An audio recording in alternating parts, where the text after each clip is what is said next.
Monsieur le médecin général inspecteur, directeur central du service de santé des armées, votre présence à cette séance d'ouverture des enseignements de l'année 1984-1985 lui donne une solennité particulière et je vous remercie de l'honneur que vous nous faites d'avoir bien voulu faire coïncider votre visite avec cette réunion et ceci me permettra de vous présenter publiquement notre institut.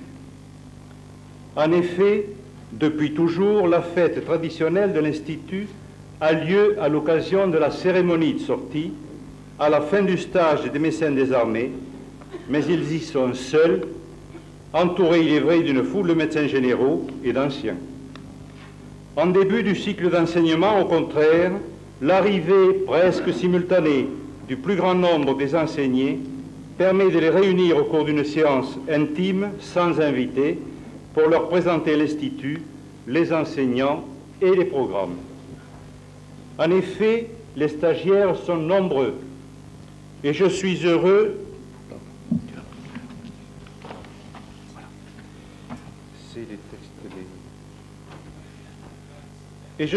de souhaiter la bienvenue dans cet institut aux 34 médecins des armées qui vont se lever, français en stage d'application et de spécialisation provenant à part égale des écoles de Bordeaux et de Lyon.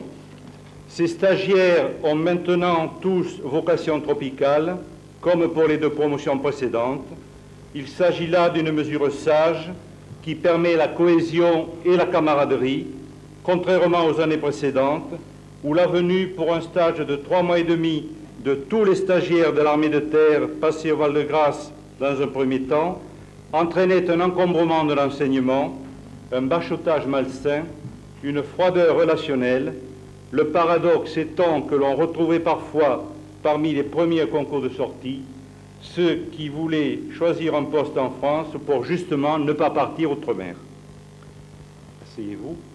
Je souhaite également la bienvenue aux 8 médecins étrangers, levez-vous, provenant du Gabon, du Togo, de Madagascar et qui sont également en stage d'application et de spécialisation, tandis que 3 d'entre eux sont attendus du Sénégal. Également aux 2 vétérinaires biologistes des armées en stage d'application qui viennent d'arriver hier. Aux 46 médecins et pharmaciens volontaires du service national qui nous arrivent de 20 facultés et qui sont là pour un stage de formation en médecine tropicale. Aux 60 paramédicaux étrangers venus préparer divers brevets techniques, il nous arrive de 14 pays amis d'Afrique noire. Et enfin, aux 13 médecins étrangers et aux 10 médecins français en stage d'assistanat ou préparant les concours du premier, du deuxième ou du troisième degré, tandis que 76 candidats à l'assistanat en service outre-mer sont actuellement en préparation par correspondance. Mesdames, Messieurs, chers camarades, je pourrais longuement vous parler de l'histoire de nos anciens de l'école. Vous en trouverez un résumé dans la plaquette de l'école que l'on vous a remise, et le médecin général Chipot en avait fait un abrégé dans un numéro spécial de la revue Médecine tropicale consacré au 75e anniversaire du Pharo en 1980. Je me bornerai à rappeler l'essentiel. Et d'abord, un non-événement, une anecdote, mais qui aurait pu transformer l'histoire du service de santé des armées. En effet, en août 1870, après la chute de Strasbourg, l'école impériale du service de santé, qui y était implantée depuis 1856, cessa d'exister. Dès 1883, la ville de Marseille décide de créer au Pharo, à Marseille, l'école de santé militaire. Et elle dégage les crédits pour une construction dont les plans montrent qu'elle aurait été un petit Versailles.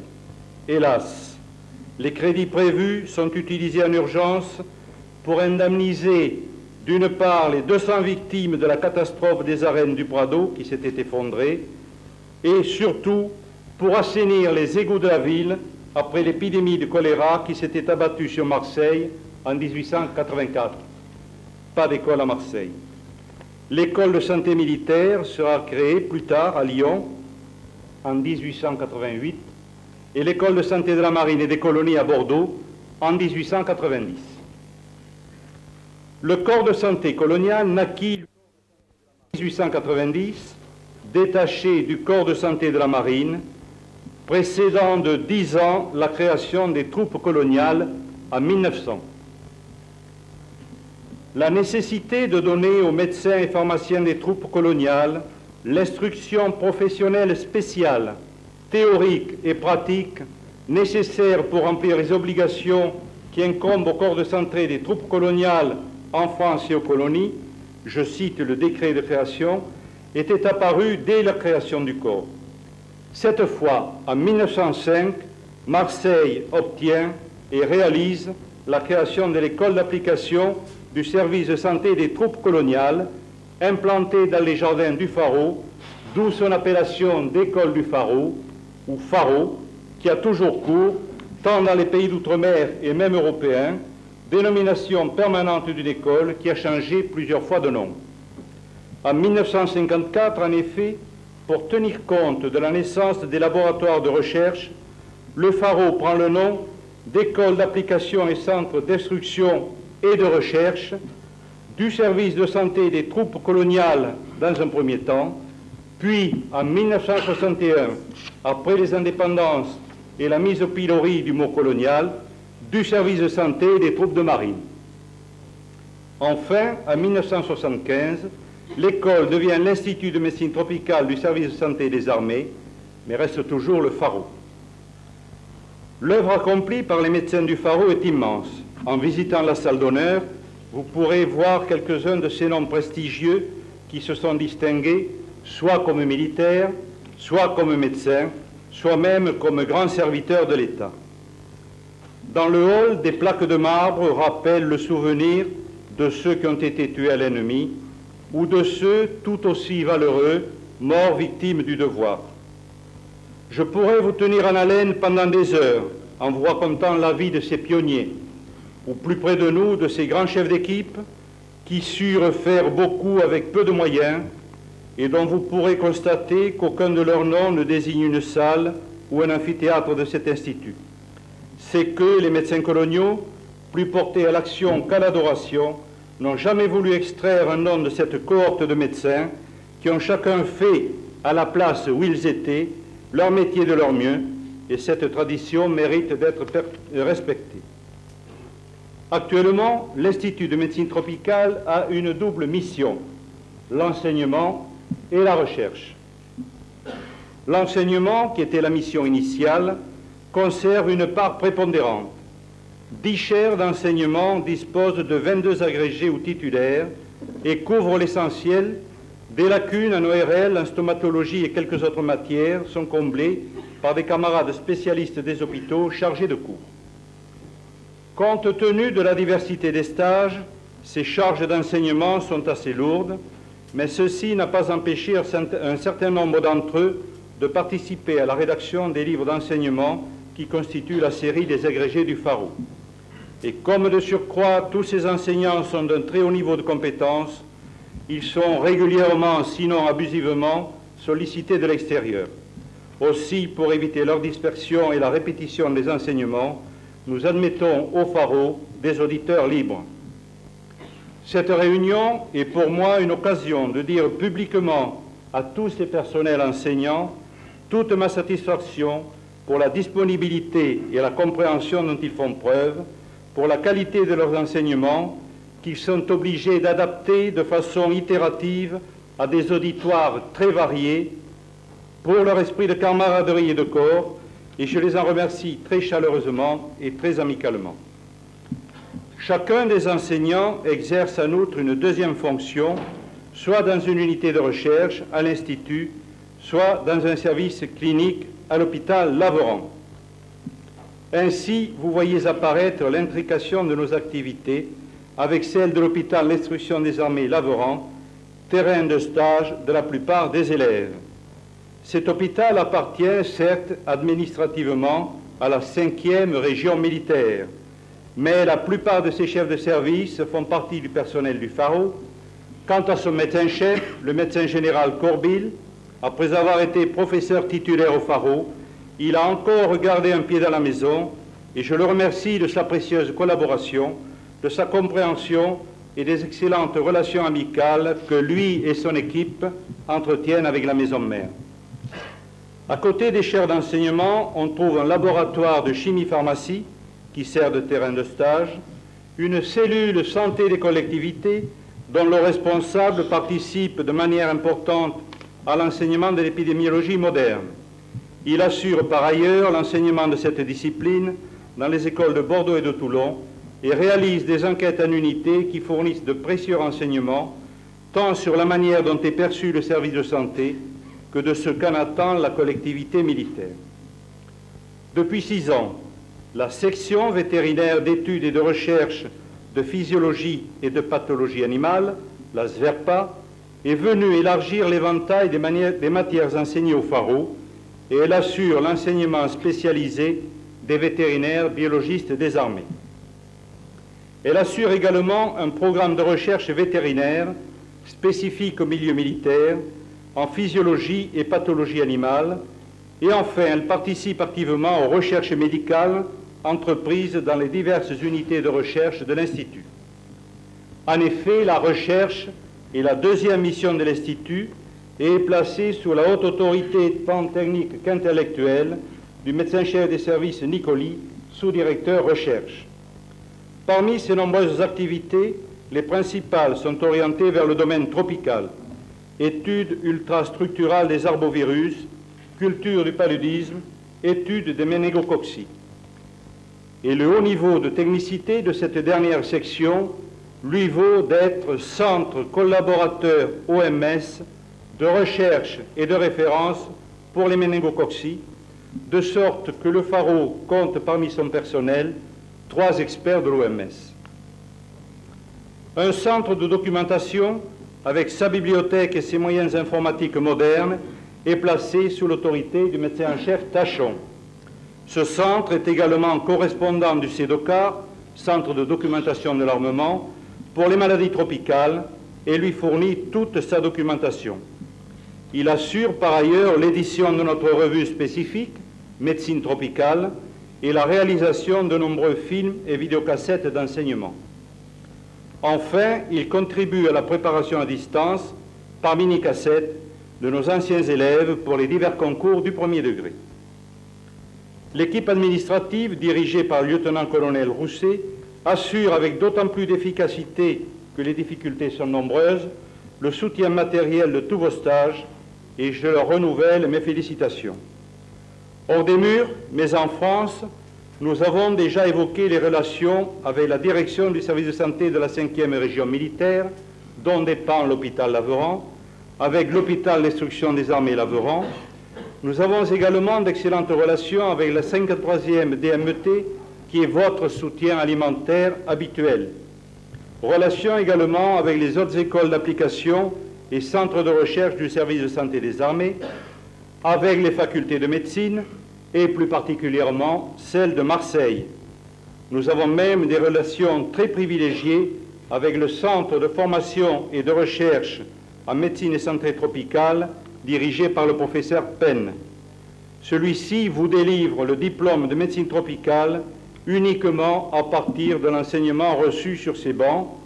Je regrette qu'il n'ait pu se libérer pour notre séance, ce qui m'aurait permis de le remercier de sa bienveillante collaboration et de l'amitié qu'il porte à notre institut. Relation privilégiée également avec le professeur Bimard, qui depuis longtemps permet aux meilleurs stagiaires du stage d'anesthésie-réanimation d'obtenir le diplôme civil et qui depuis l'an dernier a organisé, en collaboration avec le Pharo, un diplôme de médecine des catastrophes dont les modalités d'enseignement sont uniques en France et pour lequel tous les médecins des armées peuvent postuler. Je remercie tout particulièrement le professeur Bimard de sa présence ce soir à notre séance et je le remercie également de sa bienveillante collaboration. Nous avons également des relations professionnelles et pédagogiques avec les 3 autres instituts français de médecine tropicale, et plus discrète avec les instituts européens. Également des relations avec l'université, l'Institut Pasteur et l'École de santé publique de Rennes. J'ai déjà évoqué nos relations avec l'OMS et nous terminerons avec les relations très importantes que nous avons avec le ministère de la Coopération, tant pour les postes d'outre-mer des médecins des armées que pour les VSN.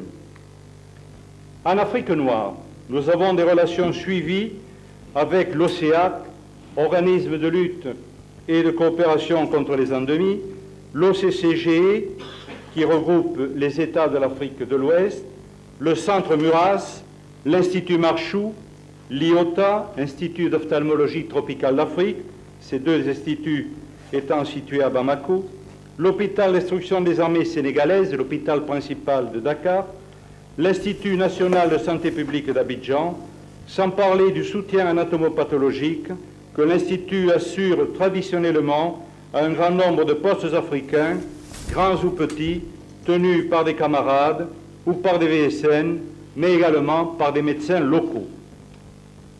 Restent les servitudes. Mission de vaccination anti-méningococcique, pour lesquelles il reste d'ailleurs à faire une étude épidémiologique afin d'expliquer la fréquence élevée des missions pendant les week-ends.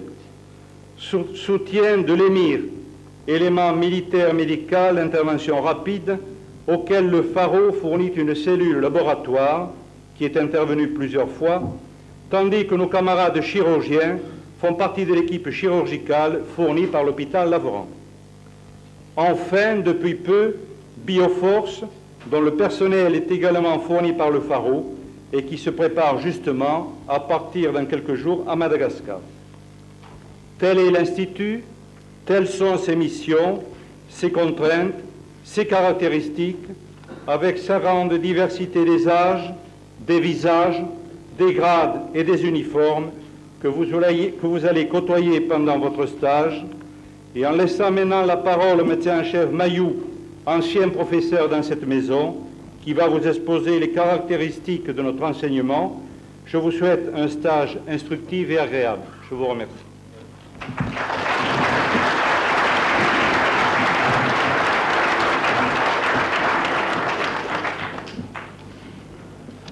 Mon général, messieurs les professeurs, mesdames et messieurs les stagiaires, mesdames, messieurs, après cette présentation de l'Institut par le directeur, je vais vous parler plus précisément de l'enseignement qui y est dispensé.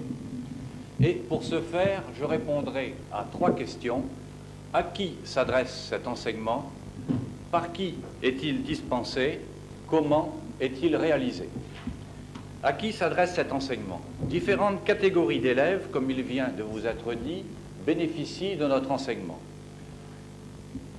Commençons par le stage le plus ancien, celui des médecins des armées en stage d'application, auquel s'adjoint cette année celui des vétérinaires biologistes des armées.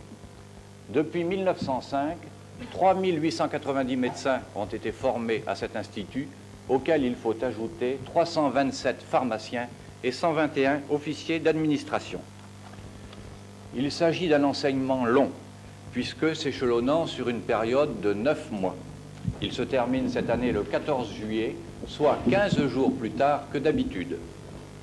En effet, dans le but de préparer les nécessaires adaptations que va entraîner la réforme des études médicales, réforme qui prendra effet l'année prochaine, avec pour principale conséquence la nécessité de stages hospitaliers à plein temps, il a été introduit cette année un stage hospitalier dans les différents services de l'hôpital d'instruction des armées Lavran, 4 matinées par semaine, le lundi, mardi, mercredi et jeudi.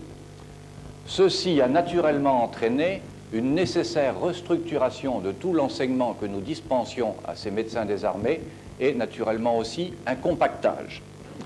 L'enseignement hospitalier, théorique et pratique, portera pour la plus grande part sur les gestes et conduites que tout médecin doit savoir avant de rejoindre sa première affectation. 92 matinées hospitalières sont consacrées à cet enseignement à l'hôpital d'instruction des armées Lavran. Par ailleurs, l'enseignement au Pharo, tous les après-midi et le vendredi toute la journée, comprend 2 volets, ainsi qu'il l'apparaît sur les plaquettes qui vous ont été distribuées à votre entrée. En premier lieu, un enseignement militaire de médecine et de chirurgie d'armée et un enseignement administratif ainsi que législatif destiné à préparer le médecin des armées aux tâches qui seront les siennes lorsqu'il servira au sein des forces. Cet enseignement correspond très précisément en qualité et en volume à celui qui est dispensé à l'école d'application du service de santé pour l'armée de terre. Se surajoute à cet enseignement une formation très poussée en médecine tropicale. Cet enseignement s'adressant à des médecins qui feront une carrière tropicale doit donner une sérieuse base commune, quelle que soit l'orientation ultérieure. Il doit par ailleurs vous préparer à une tâche définie, celle de votre première affectation tropicale, qui sera pour vous un dépaysement complet. Si l'on peut apprendre théoriquement les maladies tropicales, il faut avoir vécu les situations pour pouvoir vous y préparer efficacement. C'est ce que vous délivreront l'enseignement par vos professeurs, et l'on peut dire que le pharo est, par rapport à la faculté, ce qu'est une école pratique par rapport à un lycée d'enseignement général. Toutes les matières classiques relevant de la médecine tropicale sont systématiquement abordées. Notons que dans cet enseignement, une grande place est réservée à l'épidémiologie de terrain sous forme de modules d'auto-apprentissage qui préparent concrètement les stagiaires à faire face aux situations auxquelles ils seront immédiatement confrontés lors de leur premier séjour outre-mer. Cette forme d'enseignement constitue une originalité sur le plan français. Ces enseignements, sous forme de cours, mais surtout sous forme de travaux pratiques, de travaux dirigés, représentent globalement au pharo 560 heures de cours, non compris bien sûr les stages hospitaliers, les stages en unité, les stages à l'extérieur. Pour bénéficier dans les meilleures conditions de cet enseignement, il faut bien sûr des médecins motivés, soucieux de s'instruire, comme vous l'êtes, vous qui avez choisi cette école comme terrain de stage d'application. L'enseignement en médecine tropicale est valorisé par l'attribution d'un diplôme de médecine tropicale délivré par l'Université d'Aix-Marseille et plus précisément par le Centre de formation et de recherche en médecine et santé tropicale que dirige le professeur Penn et qui a bien voulu prendre en compte l'enseignement et les notes des professeurs du pharo pour l'attribution de ce diplôme. Depuis l'année dernière, il a été créé un diplôme de médecine de catastrophe. Les médecins des armées étant par vocation et depuis toujours préparés et souvent appelés à faire face à des situations de catastrophe et exceptionnelles, le cycle normal d'enseignement militaire des médecins des armées en stage d'application à l'Institut comportait déjà la plupart des enseignements faisant partie, sous un autre titre du programme, du diplôme de médecine de catastrophe. La faculté de médecine de Marseille, représentée par le professeur Bimard, responsable de ce diplôme, a incorporé cet enseignement dans celui du diplôme. Un aménagement nécessaire de notre programme, dans un but de simplification de l'emploi du temps, a permis de regrouper cet enseignement en une demi-journée fixe hebdomadaire. Ainsi, les candidats militaires et civils à ce diplôme ont suivi à l'IMTSSA les cours correspondants qui, de toute façon, auraient été dispensés par les professeurs de l'Institut à nos stagiaires militaires. Par ailleurs, des séances de travaux pratiques sur le terrain ont été organisées le samedi et certains cours complémentaires concernant plus particulièrement la protection civile ont été dispensés à la faculté de médecine Nord par des enseignants civils. En accord avec le professeur Bimard, nous pensons reconduire dans ces grandes lignes cet enseignement auquel nous vous souhaitons le même succès que l'an passé, où ont été reçus 24 stagiaires sur les 33 présentés. Initialement, cet enseignement, destiné aux médecins, pharmaciens et vétérinaires biologistes des armées, était le seul à être dispensé. Depuis 1966, les volontaires du service national, pour servir outre-mer au titre de la coopération, bénéficient d'un enseignement de même type. Celui-ci est naturellement plus court, car les VSN destinés à servir outre-mer ne séjournent que 2 mois ou 6 semaines au Faro. Pendant ce court laps de temps, ils reçoivent une formation tropicale essentiellement pratique et orientée en fonction du poste choisi. Celui-ci est naturellement connu avant l'arrivée au Faro. Les travaux pratiques et enseignements dirigés se font par groupe en fonction des tâches attendues et des objectifs recherchés. 2 grands groupes au départ, médecins et chirurgiens, éventuellement subdivisés en sous-groupes si nécessaire. Les volontaires du service national s'inscrivent également au diplôme de médecine tropicale. Un contrôle de connaissances est réalisé ici, dans cet amphithéâtre, avant leur départ. Ils comptent pour la délivrance du diplôme en association à un mémoire à réaliser au cours ou à l'issue du séjour outre-mer. 2 promotions de VSN, médecins, chirurgiens et pharmaciens, dont le nombre varie de 30 à 60 pour chacune, passent ainsi dans l'année au Faro, ce qui représente 180 heures d'enseignement pour chacune. À ces 2 stages de VSN Afrique s'ajoute depuis 1978 un autre stage VSN à destination du Maghreb d'une durée d'environ 1 mois, avec un enseignement plus spécifique pour l'Afrique du Nord d'environ 130 heures. Cet enseignement que nous venons d'évoquer, médecins des armées, volontaires du service national Afrique, volontaires du service national Maghreb, est destiné à des personnels partant du Faro vers l'outre-mer et pour y assurer des tâches de coopération. Parallèlement à ce courant, s'établit, si l'on peut dire, un courant de retour dans le sens outre-mer-France. Il s'agit des stages de formation destinés à différentes catégories de personnel étranger. Personnel paramédical des armées étrangères, venant acquérir au Faro des qualifications bien précises dans diverses spécialités et dont la durée est variable en fonction de la spécialité choisie. Aide anesthésiste, 2 ans, infirmier spécialisé de salle d'opération, aide bactériologiste, manipulateur radio, prothésiste dentaire, préparateur en pharmacie, qualification en ophtalmologie. Ces stages sont d'une durée de 8 mois. Cet enseignement se déroule pour certaines qualifications à l'hôpital d'instruction des armées Lavran, sous la direction de professeurs du Faro, et à l'IMTSSA pour d'autres, tels brevet technique d'aide bactériologiste. 63 stagiaires participent à ces stages venant de 14 pays africains et malgaches. Ces stages représentent un gros volume d'enseignement puisque, à titre d'exemple, il existe 220 heures de cours et 600 heures de travaux pratiques pour le stage d'aide bactériologiste. Ceci représente un gros effort pour le stagiaire, mais la motivation de chacun d'entre eux est déterminée et la volonté de réussir ne vous fait jamais défaut. La formation est essentiellement pratique, de manière à ce que le stagiaire quitte son pays comme infirmier et en revienne en véritable technicien, immédiatement apte à toutes les tâches pour lesquelles il a été formé. Ces brevets sont en effet sanctionnés par des examens comportant épreuves théoriques et pratiques. Les épreuves pratiques ont été récemment valorisées et comptant pour la moitié de la note, pour ne pas pénaliser ceux qui maîtrisent moins bien la langue française. L'enseignement dispensé au Faro ne se borne pas aux formations de base de ces différents stagiaires.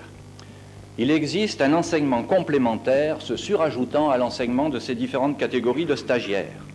Préparation sur place des médecins et pharmaciens aux différents concours du service de santé des armées, 1er degré assistanat, 2e degré spécialité, 3e degré agrégation. Ces préparations concernent médecins des armées français et étrangers et consistent en entraînement hebdomadaire, questions théoriques et présentation de malades dans des conditions de concours. 11 officiers étrangers bénéficient actuellement de ces formations aux côtés de leurs collègues français. Enfin, les camarades éloignés ne sont pas oubliés. Il existe au Faro une préparation à distance aux différents concours d'assistanat, préparation par cassette. C'est ainsi que depuis le début de l'année, 618 cassettes ont été expédiées à 76 candidats inscrits. Il s'agit là de séances d'entraînement réalisées sur place avec des candidats présents qui exposent malades et questions. Ces séances sont intégralement enregistrées sur cassette et expédiées aussitôt aux candidats éloignés qui ne sont plus de ce fait pénalisés par leur éloignement dans la préparation au concours. Voici donc rapidement esquissés les différents groupes d'élèves à qui s'adresse notre enseignement.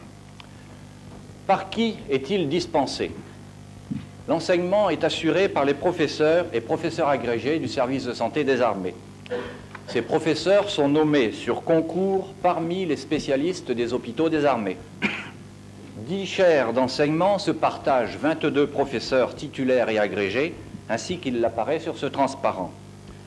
Sur ces 22 postes, 3 professeurs sont détachés à l'extérieur, dont 2 sont en service outre-mer et 2 en instance de concours.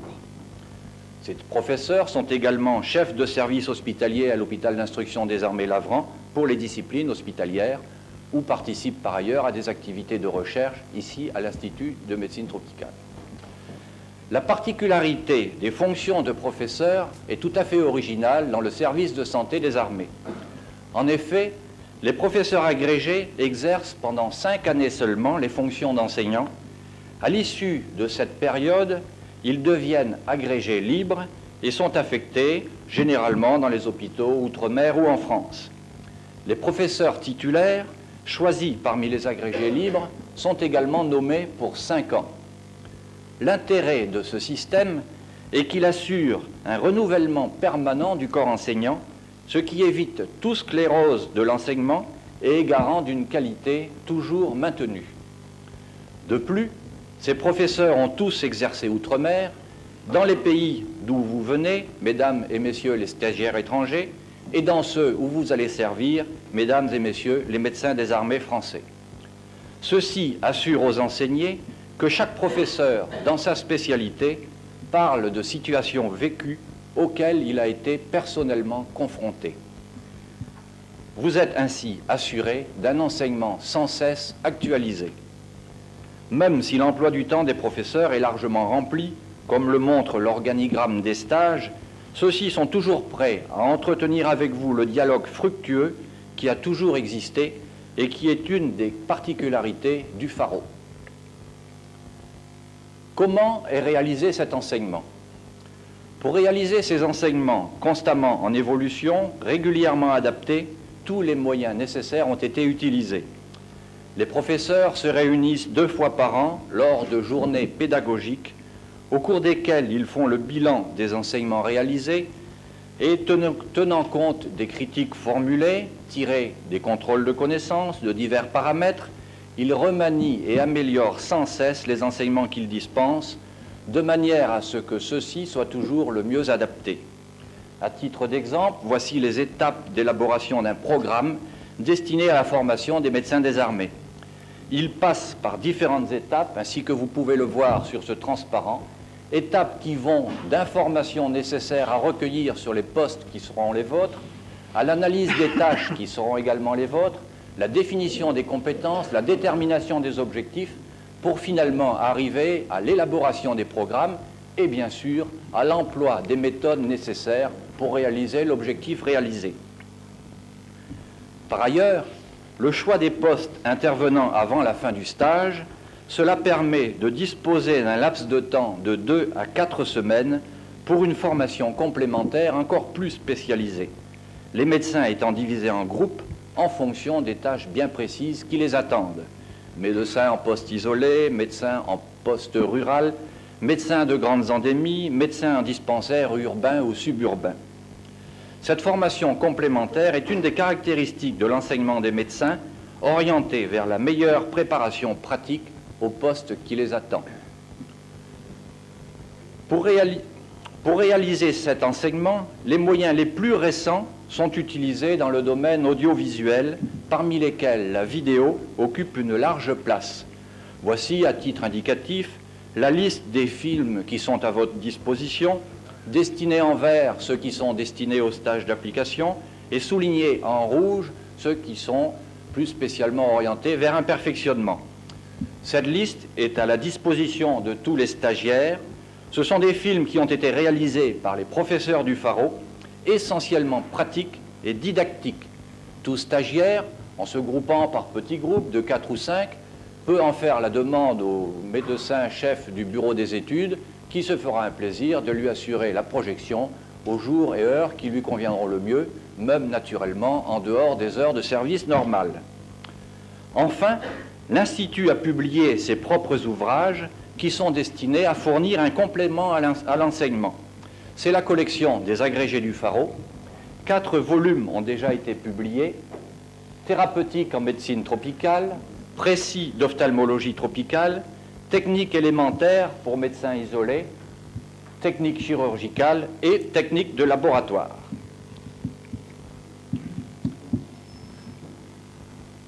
Enfin, l'enseignement ne serait pas complet si l'on ne parlait de la revue Médecine tropicale, la revue qui constitue un lien entre les médecins qui ont quitté l'Institut et ceux qui y travaillent.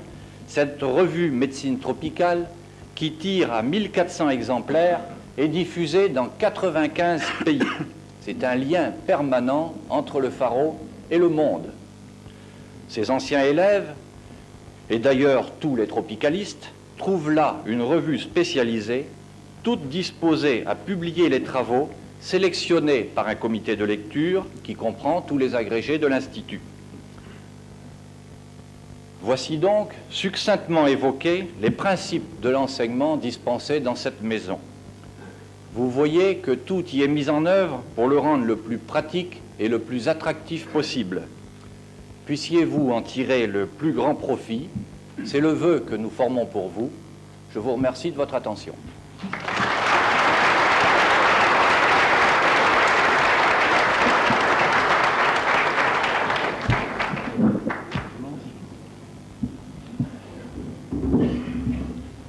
Mesdames, Messieurs, il m'appartient de conclure cette séance. Je le ferai brièvement. Lorsque le médecin général Bourrel m'a demandé d'assister à cette cérémonie d'ouverture de l'enseignement de l'année 84-85, cérémonie qu'il qualifiait d'intime, mais que je trouve bien impressionnante par le volume d'assistance, j'ai immédiatement accepté pour plusieurs raisons. Tout d'abord, je souhaitais connaître cette maison dont, naguère, le 75e anniversaire a été fêté avec beaucoup d'éclat et qui représente pour tout médecin des armées un objet de fierté.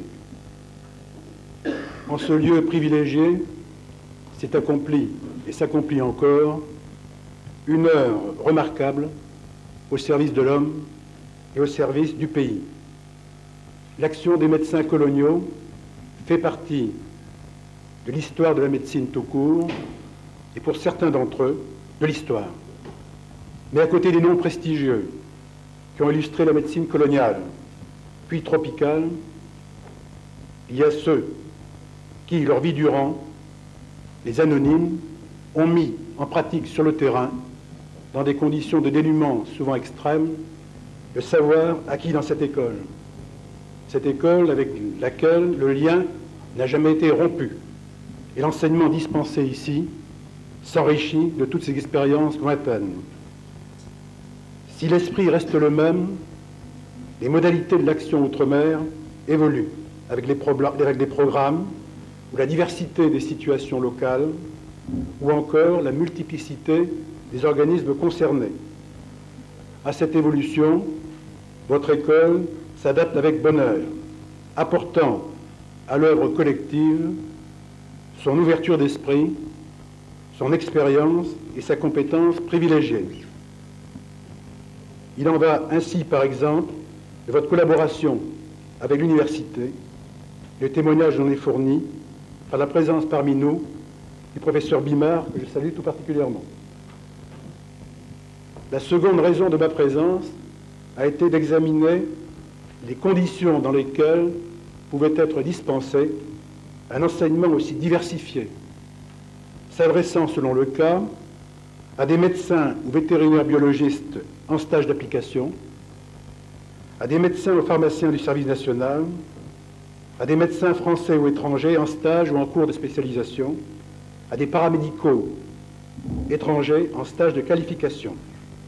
L'un de mes prédécesseurs avait en son temps qualifié cette pédagogie d'active et de pragmatique. Elle est ainsi tout à fait adaptée à la qualité des stagiaires français et étrangers.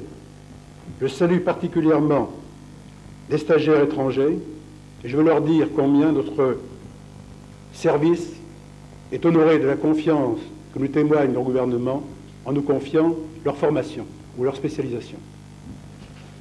M'adressant maintenant rapidement aux officiers en stage d'application, je ne voudrais pas tomber dans le travers habituel des rangs anciens qui, comme l'écrit le moraliste, donnent volontiers de bons préceptes pour se consoler de ne plus être en état de donner de mauvais exemples. Je souhaite simplement leur dire de profiter au mieux de l'environnement de qualité dans lequel ils accomplissent leur dernière étape, celle qui conduit à l'exercice solitaire du métier, loin de tout maître ou de tout assistant. Je salue en vous la dernière promotion d'officiers stagiaires qui, dès le cycle 85-86, sera remplacée par une promotion d'élèves officiers par la simple application de la réforme des études médicales. Évoquant cette réforme qui a fait quelques bruits dans le service, je voudrais, à la demande de votre directeur, indiquer très rapidement les perspectives des concours d'assistanat 1985, pour lesquels un certain nombre d'inquiétudes se sont manifestées.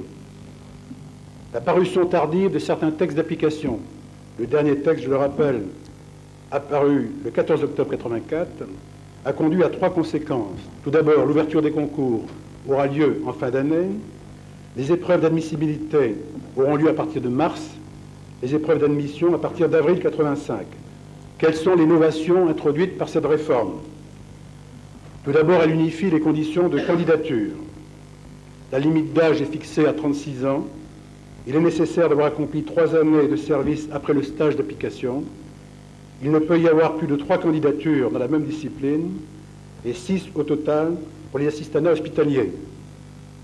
Elle introduit ensuite une épreuve de pratique d'armée dans toutes les disciplines. Et je sais que cette nouvelle pratique de cette nouvelle épreuve inquiète les candidats de cette année. Alors je pense qu'on étudiera les modalités transitoires qui permettraient d'adapter pour cette année cette épreuve de pratique d'armée au contenu même de l'assistanat dans lequel les gens se présentent. Troisième novation, les concours hospitaliers du premier degré permettent l'accès des médecins et des pharmaciens chimistes des armées à la préparation des DES et des DESC dans les filières de médecine spécialisées, de santé publique, de biologie et des sciences pharmaceutiques spécialisées. Quatrième caractère, il existe une filière de qualification de recherche ouverte aux 3 corps. Elle est peu touchée par la réforme. Elle comporte un cursus de formation avec DEA et thèse de recherche. Cinquième caractère, la filière de qualification propre au service regroupe les disciplines correspondant à des emplois dans les forces ou dans les directions. L'option de médecine du travail devient un assistanat de spécialité médicale. La section grande endémie devient un assistanat de santé publique. Sixième caractère, les concours du 2e degré demeurent dans leur forme actuelle jusqu'au 31 décembre 1988. Ainsi donc, cette réforme permet néanmoins à chacun de trouver la possibilité de réaliser ses aspirations dans les voies qui ont été tracées. Je ne voudrais pas terminer sans féliciter les équipes de recherche du Centre d'études et de recherche de médecine tropicale que j'ai visité tout à l'heure, et plus particulièrement le médecin-chef des services Nicoli, dont les travaux font honneur au service.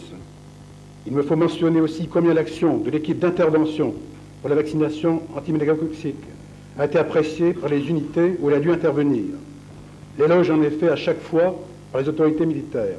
Elle contribue ainsi avec efficacité à la mission du service. Je vous souhaite maintenant à tous bon courage et je forme les vœux les plus chaleureux pour l'avenir de cette école. Je vous remercie de votre attention.